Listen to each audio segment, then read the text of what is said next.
안녕하세요. 한혜솔입니다. 6월 11일 화요일 증시 브리핑 시작하겠습니다. 어제 브리핑에서 제가 반가운 소식 전해드렸었죠. 미국이 멕시코에 대한 관세를 무기한 연기하기로 결정하면서 국내 증시가 좋은 흐름을 보였었는데요. 간밤 뉴욕 증시도 미국과 멕시코의 협상 타결 소식에 랠리를 이어갔습니다. 합의안에는 멕시코가 과테말라 국경에 방위군 6,000명을 배치하고 멕시코를 경유해 미국으로 오길 원하는 중남미 국가 망명 신청자들은 법원의 결정을 멕시코에서 기다리도록 하는 내용이 담겼습니다. 이제 합의안이 멕시코 의회에서 승인만 되면 문제없이 해결되는 상황인데 트럼프는 트위터를 통해 의회 표결에 문제가 있으리라고 생각하지는 않지만 어떤 이유에서든 승인이 이루어지지 않을 경우 관세는 다시 부과된다라고 위협하고 있습니다. 한편 이날 트럼프는 CNBC와의 전화 인터뷰에서 미 연준은 내 말을 듣지 않고 큰 실수를 저질렀다. 금리를 너무 빨리 올렸다라고 또다시 연준을 향한 맹공격을 시작했는데요.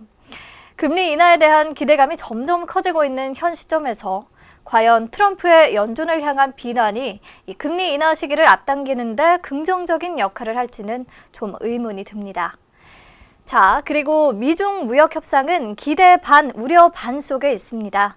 트럼프가 인터뷰에서 오는 28일에서 29일 일본 오사카에서 개최되는 G20 정상회담을 계기로 열릴 미중 정상회담에 시진핑 중국 국가주석이 나타나지 않을 경우 즉각 추가 관세를 부과할 것이다 라고 밝혔거든요. 정상회담에 다소 미온적 태도를 보이고 있는 중국 측을 협상의 장으로 끌어내 이른바 톱다운 방식으로 협상에 물꼬를 트겠다는 게 트럼프 대통령의 생각으로 읽힙니다. 사실상 최후 통첩인 셈이죠. 그래도 트럼프는 여전히 낙관론의 무게를 실었습니다. 중국은 미국과 합의할 것으로 믿는다며 현재 중국은 중국을 떠나 다른 나라로 가는 기업들에 의해 완전히 망가지고 있다. 그들은 관세 지불을 원하지 않기 때문이다. 라고 내다봤습니다. 계속 확산되는 화해 문제와 관련해서는 이 화해는 미중 무역 협상의 일부가 될 수 있다고 재차 강조했는데요. 중국이 협상에서 한 발 물러설 경우 화해 봉쇄책을 풀어줄 수도 있다는 의미로 화해 공세가 일종의 대중 압박 카드였음을 우회적으로 드러낸 것으로 보입니다.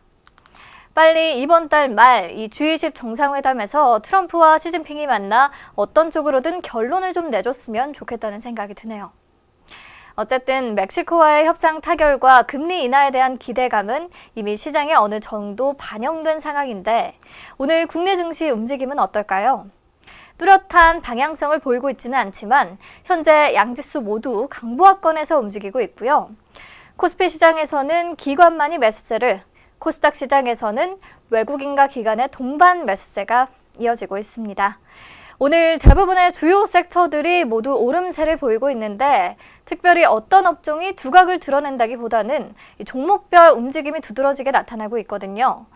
그래서 오늘은 종목에 초점 맞춰서 키워드를 뽑아봤습니다. 네, 첫 번째 키워드, G20에서 암호화폐 관련 논의가입니다. 오는 28일부터 29일까지 양일간 오사카에서 G20 정상회담이 열린다는 사실은 다들 알고 계시죠? 그런데 이에 앞서 지난 주말, 그러니까 8일과 9일 이틀간 후쿠오카에서 G20 재무장관, 중앙은행 총재회의가 열렸거든요. 이 자리에서 바로 암호화폐 발언이 나왔다고 합니다. 회의에서는 다양한 안건들이 논의됐는데 이 중 금융혁신에 관련된 안건을 논의할 때 탈중앙화 금융기술, 암호화폐 자산의 이슈와 위험, 그리고 규제 방안이 다뤄졌다고 해요. 그리고 이 회의 후 20개국 재무장관들이 암호화폐, 즉 가상화폐가 금융 시스템과 경제에 긍정적인 영향을 미친다는 내용의 공동 성명을 발표했습니다. 일본 재무성이 공식 홈페이지를 통해 공개한 14개 항목의 공동 성명 보고서에는 암호화폐의 혁신은 금융 시스템과 경제에 상당한 이익을 제공할 수 있다. 암호화폐는 글로벌 금융 시스템의 안정에 위협을 초래하지 않는다와 같은 내용이 언급됐다고 합니다. 물론 암호화폐 소비자와 투자자를 보호하고 자금 세탁 방지나 테러 자금 조달 방지를 위해 이 경계를 지속할 것이라는 내용도 포함됐고요. 어쨌든 뭔가 음지의 화폐로 여겨지던 암호화폐를 이제 국가 차원에서 제도화하기 위한 움직임들이 나타나고 있다는 생각이 드는데요.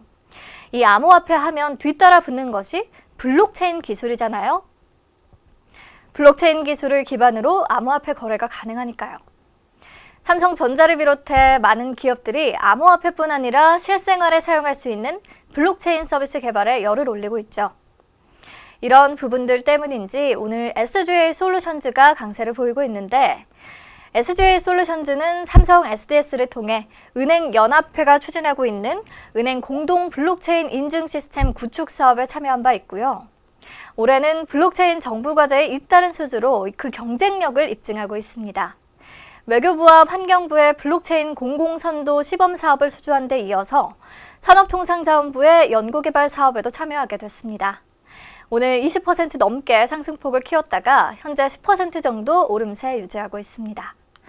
자, 다음 두 번째 키워드, LG V50 17만 대 넘게 팔았다입니다. LG전자가 스마트폰 V50 신규의 흥행에 강세입니다. 그간 실적을 짓눌러온 스마트폰 리스크가 해소될 것이라는 기대감에 섭니다.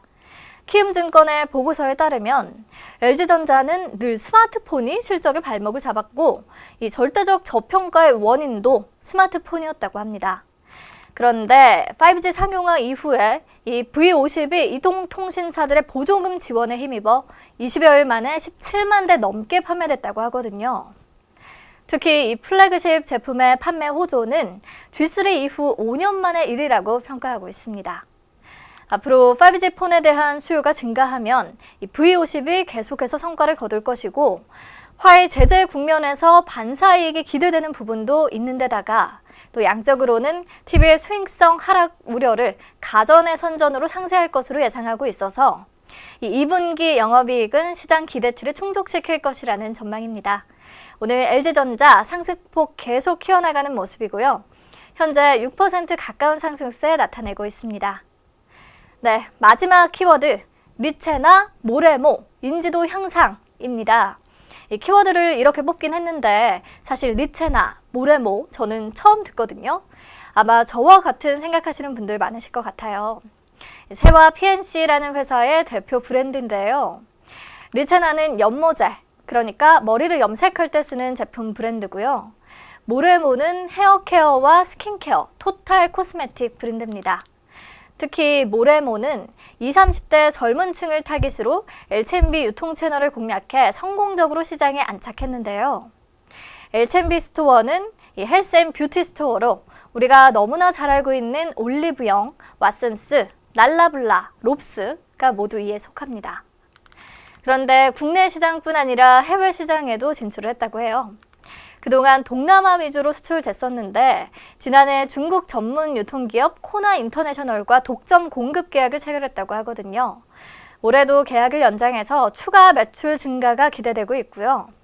미국 홈쇼핑에 진출한 모레모도 방송 편성 확대가 예정돼 있어서 앞으로 매출이 늘어날 것으로 전망한다는 보고서가 나왔습니다.